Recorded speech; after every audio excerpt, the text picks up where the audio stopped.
Додека сепак најголемата вина за фудбалската анемија лежи во нас самите, докажува и она што попладнево се случи на градскиот стадион во Скопје.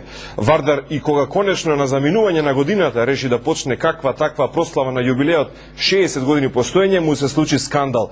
На пријателскиот надпревар против Софијска ЦСКА на трибините се случи голем инцидент. По воведните обострани провокации дојде до тепачка во која има и повредени.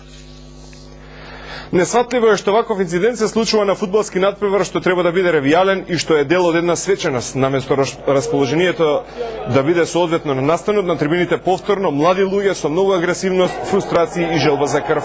Вината секако е кај луѓето од Вардар кои мораа да предвидат ваков развој на настаните и многу подобро да се подготват. Веројатно премногу свечено расположени, вардарци заборавија да побараат и поканата обезбедување. Редарите не беа способни да го спречат инцидентот, а полицијата настапи откако беше повикана и откако се виде дека ситуацијата не е шега. На градски покој знае кој пат пукнаа глави, ама пукна и срамот за Вардар. Дури еден пријателски надпревар бара многу повеќе подготовка и организација, а не повртност и импровизирање. Нашиот најголем и најпознат фудбалски клуб уште еднаш потврди дека е тотално дезорганизиран, со загубен компас и во длабока депресивна состојба. Патем и за оноа што се случуваше на теренот, а што падна во длабока сенка на инцидентот на трибините. Гостите од Софија, кои дојдоа да направат чест, победија со 2:1. Вардар во склоп на свеченост за идниот месец во Скопје го најавува Партизан од Белград. Со нив ќе дојдат и познатите гробари, па еве уште од сега за Вардар памет во глава.